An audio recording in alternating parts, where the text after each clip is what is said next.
તો ઈ જે હેઠું મૂકે છે ને ઈ હું કામ નો હેઠું મૂકવાનું હોય કે હંમેશા ગમે ત્યારે તમે ડીશમાં લાવો તમે અન્નનો બગાડ ન કરો. ઘણી જગ્યામાં અનલિમિટેડ હોય. આપણે ક્યાં આપણે તો પૈસા દીધા છે 200 રૂપિયા ફિક્સ દીધા છે આપણે શું છે વધે તો એટલે બધા એમ ખાય. બીજા નંબરમાં કોકની ત્યાં લગ્ન પ્રસંગે જમવા ગયા હોય તો ભાડું ન હોય ને બીજી વાર લેવાનું છે તો લઈ હતી પછી ડીશું થોડુંક નાખે પછી ડીશું નાખે બધી કચરામાં. એટલે એવું કેટલી જગ્યાએ થાય. પણ આજે છે ને હંમેશા એવું કહેવાય કે જેટલું ખાવું હોય એટલું ડીશ માં લો. અમે તમને છે ને આખી સ્ટોરી કહી દીધી. રાઈટ ભાઈ, હકીકત છે ને ભાઈ. તો પણ દેખાતું નથી. ઈ તો દેખાતું નથી ભાઈ. પણ ભોગવવું નથી. અન્નનો બેલેન્સ ખોટી જાય ભાઈ. છેલ્લાના કર્મમાં ભોગવે ત્યારે બધું સમજે, ત્યારે બધા દિવસો વહી ગયા હોય. રાઈટ ભાઈ છે ને.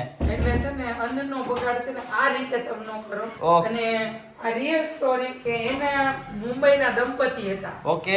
એટલું ઘરમાં સારું, એટલું સારું. અને ગમે ત્યારે છે ને હું કરતા ખબર પપ્પા કે ગમે ત્યારે રસોઈ બનાવે તો 3 જણા ઘરમાં રહેતા તો રસોઈ બનાવે કે હું બીજે દિવસે ખાસ. એટલે બનાવે કેટલી 5 જણાની, 1-2 જણાની વધુ બનાવે બીજે દિવસે ખાવા માટે. પછી બીજે દિવસે ખાવાના સમય એને રે નો રે જોબ કરતા રે નો રે એન ઘરવાળો એમ કે તું દઈ દેજે કે કામ વાળાને. ઘરે કામ કરતો હોય તો કામ વાળાને દઈ દેશે. તો એને હું કીધું નહીં નથી દેવું કામ વાળાને, હું ખાસ. તે જયારે ખાવા ગયા ને તો એ અન્ન બગડી ગયું ફ્રીજમાં.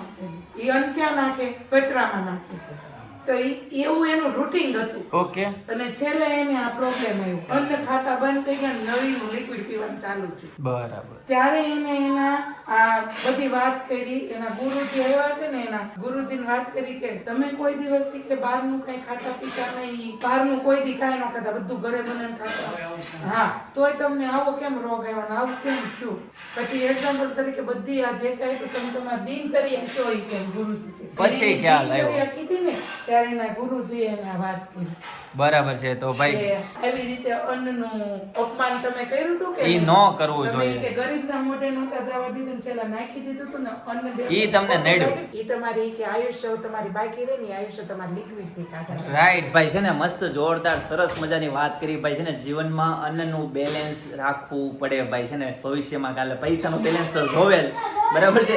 અન્નનું બેલેન્સ રાખવાનું ભાઈ. નવી વસ્તુ જાણવા મળી ભાઈ. જેણે પહેલી વખત આ વાત જાણી હોય ને કોમેન્ટ કરી દેજો, બરાબર છે ભાઈ. મને તો મસ્ત જોરદાર સરસ વાત જાણવા મળી ભાઈ. આજનો દિવસ સફળ, બરાબર. આજે મારા સેશન ઉપર બહુ ડીપમાં એમ ને સરસ લ્યો ભાઈ. અમને ખાલી એક વાત જાણવા મળે ને તોય ઘણું છે, બરાબર. તું ભલે તમને 15-20 વાત જાણ, અમને એક વાત કહી દેવાની. બધા વિટામિન્સ શેમાંથી મળે એની ઉપર હતું. ઓકે જી. પછી સવારથી લઈને સાંજ સુધીની દિનચર્યામાં કયા ટાઈમે કયું ભોજન કઈ વસ્તુ. ઓકે.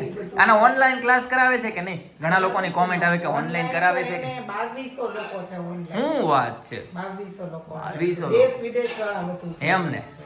સરસ, ચાલો ગુડ. બીજું આપણે જો તો અન્ન એટલે આમ બધા સામાન્ય ગણે. આ ભાઈવું નો ભાઈવું, ખારું છું ખાટું છું ખારું છું, બરાબર. તો અન્ન એટલે ઈ વતન કીધું પપ્પા કે જે ઈ કે અન્ન ખાવા બેસે ને અન્નનો ધિકાર કરીને એમ કેમ કે આ મન્નત પર પડતું મૂક્યું છે. ઈ કે ઈ કે પાપ જ છે, ઈ કે બગાડ જ છે કે એમ વાત નથી.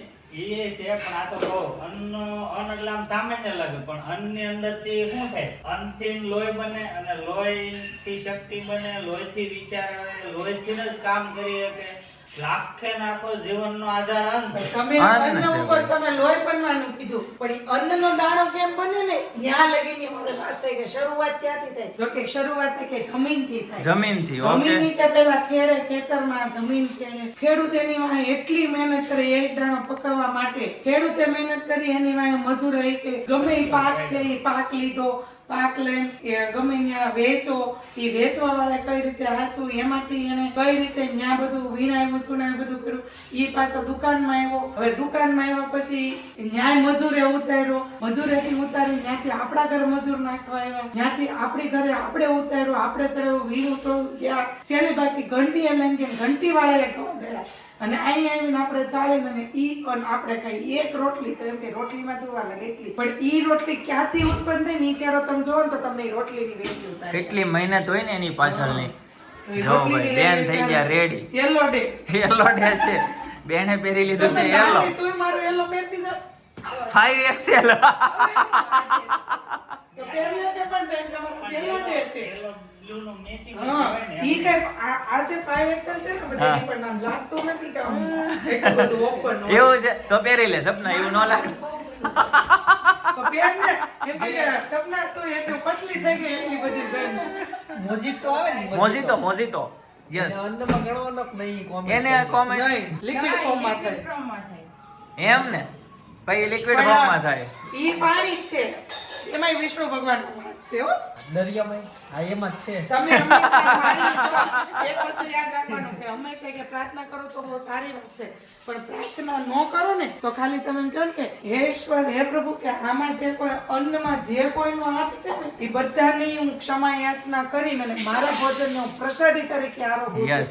ખાલી એટલું કહી ને તો એ તોય. ભગવાનનો આભાર માનો કહેવાય. અને અન્નપૂર્ણા છેલ્લે આ કહી અને છેલ્લે અન્નપૂર્ણા કહેવાય. હે અન્નપૂર્ણા દેવ, કે તમે મને ટાઈમે ટાઈમે એટલું સરસ ભોજન આપો છો ને તો તમારો ખૂબ ખૂબ આભાર. આભાર, right ભાઈ, પાણી આભાર ગમે ત્યારે વિધિ. પીવો ને ત્યારે વિષ્ણુ ભગવાનને યાદ કરીને પાણી પીવો. રાઈટ. ઓકે જી ભાઈ છે ને સરસ મજાની વાત કરી ભાઈ. આજના વ્લોગમાં છે ને મહેનત ભાઈ છેલ્લેથી લઈને ઉપર સુધી હોય છે, બરાબર છે, એટલે એની કદર કરવી જોઈએ ભાઈ. જે માણસ તાપમાં, વરસાદમાં, ગરમીમાં, જે માણસ ઠંડીમાં જે મહેનત કરે છે ને એની કદર થવી જોઈએ, બરાબર.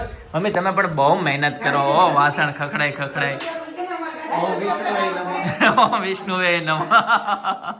ચિંતને પૂરેપૂરો લાભ લીધો છે ભાઈ આનો, બરાબર છે એમ ને. હારું જો ઈ હારું જાણીને એવા છે હા, કે હા. પ્રોટીન હેમત મળે આ તે. હા. કાલે આપણને બેન પ્રોટીન વાળું મળશે. અરે પણ એમ ને કાલથી ભોજનમાં જોજો હવારના નાસ્તાથી જ ફરક હશે. એમ ને કાલથી તો ફાર્મમાં છે ફરક. પરમ દિવસ ગાઈસ તો અત્યારે અમારી ગાડી છે ને જંગલમાં આવી ગઈ છે ભાઈ. જો ભાઈ અત્યારે છે ને ક્યાંથી ક્યાં આવી ગયા. સિંહ મળી ગયા છે. સિંહ આવી જાય ને નક્કી નહીં, રસ્તામાં જ આવી જાય ભાઈ. છે કે સિંહ છે? ઉનાળામાં અત્યારે રસ્તામાં જ બેઠા હોય ને ગરમી થાય કે નહીં જંગલમાં. બતાવો તો ખરી આપણું બાવળિયાનું છે. જો ભાઈ આ બાવળિયાનું જંગલ કેવું છે ભાઈ. કેવી બીક લાગે, કાંઈ હેઠા ઉતરી હોય. કાંઈ ન લાગે. અને ઉતારજો ત્યાં જરીક કાંઈ ન નીચે. થાય. લે જો જેમીન ઉતાર દે. છે ને સિંહ આપણી ગાડીમાં જ સિંહ બેઠો છે. આપણે બહાર સિંહ ગોતવી છે, ગાડીમાં જ બેઠો છે. ગાઈસ તો આ છે ને ગૌશાળા છે. જો અહીંયા છે ને બ્લેક કપિલા ગાય છે. પપ્પા બ્લેક કપેલા બચ્ચું ને વાસ્તુ કેમ ન? એને થોડું વાસ્તુ હોય. ઈ 3 દિવસનું બચ્ચું છે. 3 દિવસનું બચ્ચું છઠ્ઠી છે. કેમ ન કરી? હા લે હજી 6 દિવસ થવા તો દે. છઠ્ઠી દિવસે કરશે. અહીંયા છે ને સોન કપિલા છે, હા પછી ઓલો આ બ્લેક કપિલા છે, આગળ તો સોન કપિલા છે. હાલો. આ બધા છોકરાઓ જો વાસડી પાસે પણ કપિલા. સોન કપિલા છે. હા, સોન કપિલા. ઓકે.